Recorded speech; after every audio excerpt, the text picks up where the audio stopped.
Hello dear students, welcome to class of electrodynamics 2. In this class, now we are going to discuss the physical interpretation of bound charges.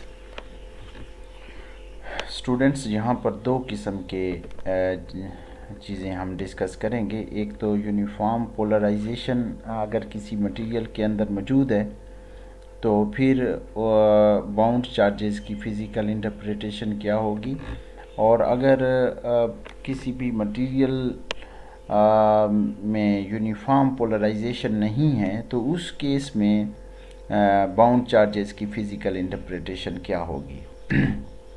चलें, सबसे पहले तो हम ये इस चीज़ को रिवाइज़ कर लेते हैं कि पोलराइजेशन होती क्या है. पोलराइजेशन देखें कि पिछले टॉपिक के अंदर हमने इसको पढ़ा था कि P is equal to net dipole moment per over total volume. It is defined as dipole moment per unit volume. What is meant by uniform polarization? Uniform polarization means that P does not changes at the different position of the material.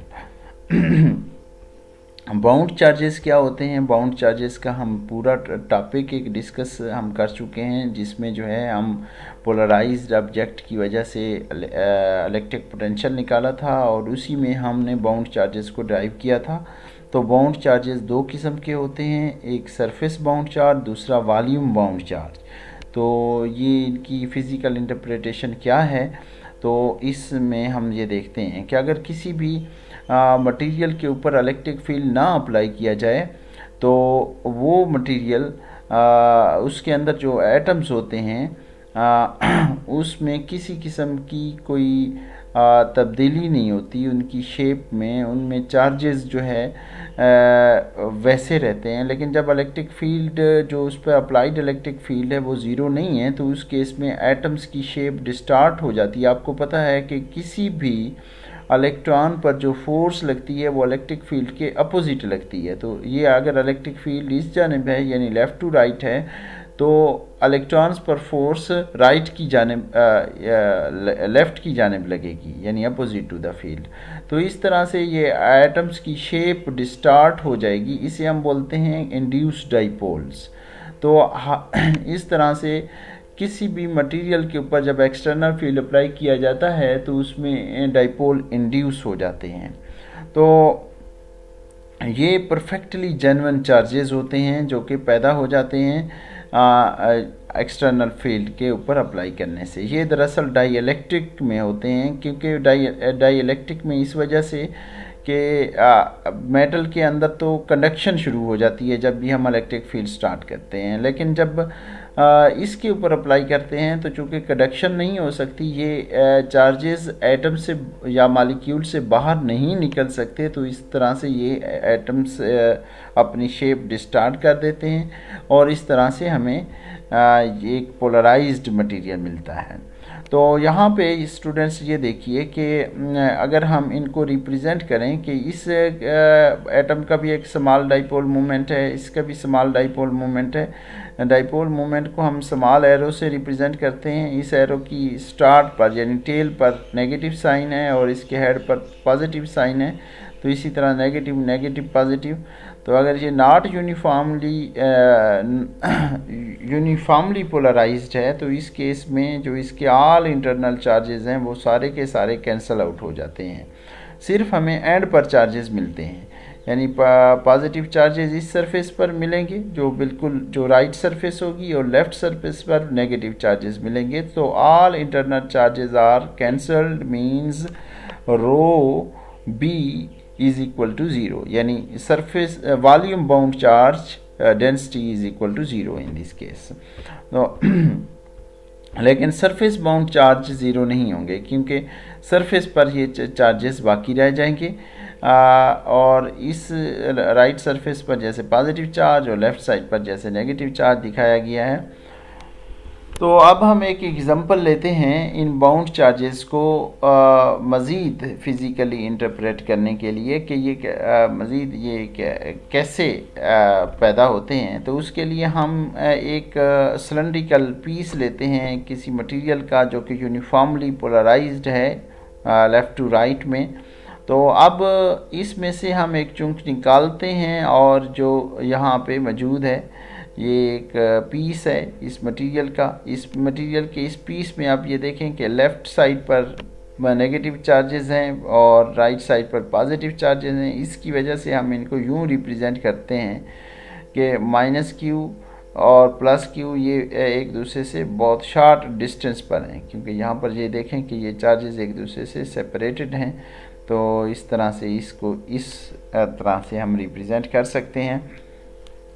तो यहाँ पर students ये देखें कि इसका dipole movement क्या होगा। इस स्मॉल पीस का डाइपोल मूवमेंट है, इसका क्रॉस सेक्शनल एरिया ए है और इसकी विड्थ डी है।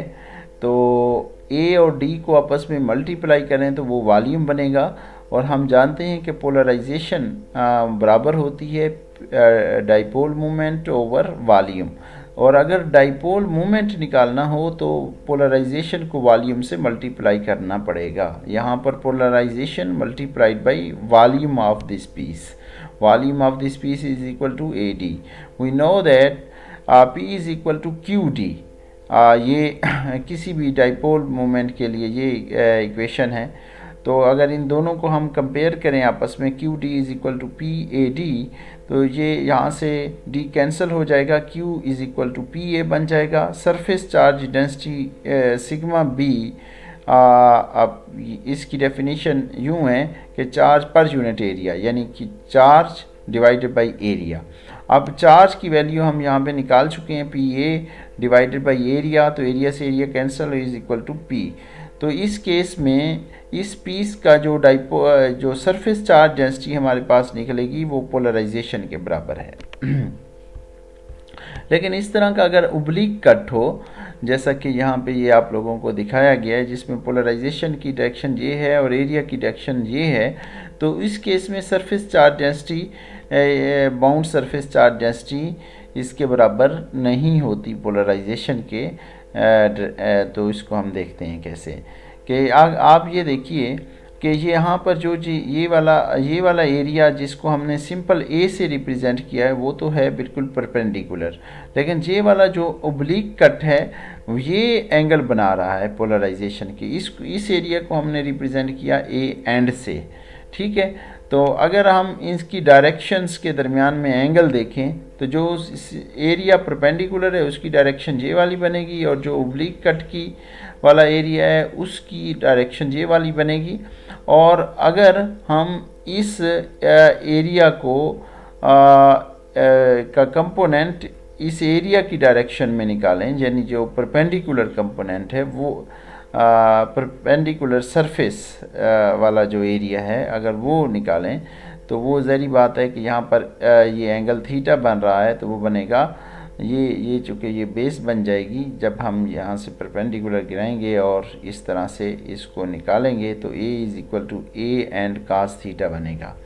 Now sigma b is equal to q over a and. तो अब ये देखिए कि पहले तो सरफेस चार्ज डेंसिटी क्या थी, ए एंड की बजाय यहाँ पर हमने ए लिखा था, अब हम ए एंड लिखते हैं। ए एंड इस वजह से कि आप जो है ना इस केस में सरफेस एरिया इंक्रीज़ हो गया है, तो इसकी वैल्यू बनती है ए ओवर कास थीटा इस इक्वेशन से। जब हम यहाँ पे पुट करेंगे तो ये बनेगा कास थीटा ऊपर चला जाएगा, Q cos theta divided by A बन जाएगा। तो इस तरह से सिग्मा बी की ये वैल्यू आ जाएगी। और हमें ये पता है कि Q is equal to P A, ये हम पहले इस को निकाल चुके हैं कि पोलराइजेशन को एरिया से मल्टीप्लाई करें तो वो चार्ज के बराबर आता है। और तो sigma B is equal to यहाँ पर हमने प्रीवियस स्लाइड में देखा कि Q cos theta divided by A था। इसमें अगर हम Q की वैल्यू पी ए पुट करें तो ए से ए कैंसिल हो जाएगा, तो ये पी कास थीटा बन जाएगा। तो और हम इस ऑब्लिक कट के केस में हम ये देखते हैं कि एन कैप की डायरेक्शन ये है, पी की डायरेक्शन ये है। अगर पी और एन का डॉट प्रोडक्ट लें तो वो बनेगा P cos theta. P dot N cap P cos theta के बराबर है, ठीक है। सिग्मा बी बराबर होगा पी डॉट एन कैप के बराबर बन जाएगा। Not uniform polarisation. अब हम दूसरा केस, जहाँ तक जो है ना हमने पहला केस यानी जब यूनिफॉर्म पोलराइजेशन है तो इसके हमने दोनों बाउंड चार्ज देख लिए, यानी इसका वॉल्यूम बाउंड चार्ज हमने कहा कि इस वक्त 0 होगा और जो इसके सरफेस बाउंड चार्ज है वो इसके बराबर आएगा। तो अब हम नॉट यूनिफॉर्म पोलराइजेशन के केस में देखते हैं। जब पोलराइजेशन यूनिफॉर्म ना हो तो आप इस फिगर को देखिए कि फ़र्ज़ किया पोलराइजेशन इस तरह से है किसी भी मटेरियल में। अब ये यहाँ पर ये देखिए कि सेंटर के करीब पोलराइजेशन ज़्यादा है, जैसे सेंटर से दूर चले जाते हैं तो पोलराइजेशन की वैल्यू कम होती चली जाती है। तो अब इस केस में हम ये कहते हैं कि पोलराइजेशन यूनिफॉर्म नहीं है। और जब पोलराइजेशन यूनिफॉर्म ना हो तो डाइवर्जेंस ऑफ पोलराइजेशन वो 0 के बराबर नहीं होता। तो अब इस केस में जब डाइवर्जेंस ऑफ पी 0 के बराबर नहीं होगा तो वॉल्यूम बाउंड चार्ज का डायरेक्ट रिलेशन है, यहाँ पर नेगेटिव साइन है, तो माइनस डाइवर्जेंस ऑफ पी ये भी 0 के बराबर नहीं आएगा। तो इस तरह से वॉल्यूम बाउंड चार्ज नॉट 0 होगा। तो जितने चार्जेस यहाँ पर पैदा होंगे उतने चार्जेस रिपेल हो जाएंगे आउटसाइड में। तो यहाँ पर अगर 4 चार्जेस यहाँ पर इसके सेंटर पे पैदा हुए हैं तो 4 चार्जेस रिपेल होकर जो बैरूनी सरफेस पर चले जाएंगे। ये पॉजिटिव चार्ज है, ये 4 पॉजिटिव चार्जेस आउटसाइड पे और 4 नेगेटिव चार्जेस इनसाइड पे। Equal number of the charges are push to the surface. We know for the surface charge Q is equal to, ये हमारे पास फार्मूला है इंटीग्रेशन की फॉर्म में, integral sigma D A integral P dot N cap, क्योंकि sigma की value हम जानते हैं, P dot N cap D A हमने अभी इसको ड्राइव किया, is equal to P dot A D A vector N cap dot D A. N cap जो है वो एरिया की डायरेक्शन है, तो इस तरह से जो है ये डी ए वेक्टर बन जाएगा। वॉल्यूम चार्ज का फार्मूला हमें पता है कि जब वॉल्यूम चार्ज डेंसिटी को इंटीग्रेट करें स्मॉल वॉल्यूम के ऊपर तो वो हमारे पास टोटल चार्ज क्यू आ जाता है। हमने अभी कहा कि जितना चार्ज वॉल्यूम के अंदर है उतना चार्ज सरफेस की जानिब पुश हो जाएगा। तो जो वॉल्यूम के अंदर जो चार्ज है उसके लिए हमने इक्वेशन लिखी इंटीग्रल रो बी डीटा, तो ये बराबर होनी चाहिए ये वॉल्यूम चार्ज जो सरफेस पर चार्ज चला गया, लेकिन अपोजिट के आप जो हमने एग्जांपल ली के दरमियान में ये नेगेटिव चार्ज है और जो सरफेस पर चला गया वो पॉजिटिव चार्ज है। तो सरफेस चार्ज की इक्वेशन ये वाली है और वॉल्यूम चार्ज की इक्वेशन ये वाली है। तो सरफेस चार्ज की जगह पर पी डॉट एन कैप हमने लिखा, तो इस तरह से हमारे पास ये आ गया। और यहाँ पर हम अगर मज़ीद डाइवर्जेंस थ्योरम अप्लाई करें इसकी राइट साइड पर, तो डाइवर्जेंस थ्योरम क्या है, divergence of A D T data is equal to A dot N cap D A. तो यहाँ पर P dot N cap D A बराबर हो जाएगा डाइवर्जेंस ऑफ पी डीटा के, तो इसी को हम यहाँ पर रिप्लेस करते हैं। Integral rho B d tau is equal to minus integral divergence of P d tau. तो यहाँ पर ये वॉल्यूम इंटीग्रल चूँकि सेम ऑब्जेक्ट के ऊपर ये इंटीग्रेशन है तो इस वजह से ये कैंसिल आउट हो जाएगी। Rho B is equal to minus divergence of P, तो ये हमारे पास बाउंड वॉल्यूम चार्ज डेंसिटी आएगी। तो यहाँ से हम क्या कंक्लूड करते हैं, so uniform polarisation does not have any charge within the material. This is possible for the non-polarization of material. यानी जो नॉट यूनिफॉर्मली पोलराइज्ड होगा एक्चुअली उसके लिए बाउंड सरफेस चार्ज डेंसिटी 0 नहीं, बाउंड वॉल्यूम चार्ज डेंसिटी 0 नहीं होगी, जबकि जो यूनिफॉर्म पोलराइजेशन है उसमें बाउंड वाली चार्ज डेंसिटी ज़ीरो होती है। तो ये थी physical interpretation of bound charges. इसमें हमने क्या देखा कि ये बाउंड चार्जेस कैसे पैदा होते हैं, इन बाउंड चार्जेस की इक्वेशन का जो फिज़िकल मीनिंग है उसका वो समझ में आया। तो इस तरह से हमने बाउंड चार्जेस को इंटरप्रेट किया।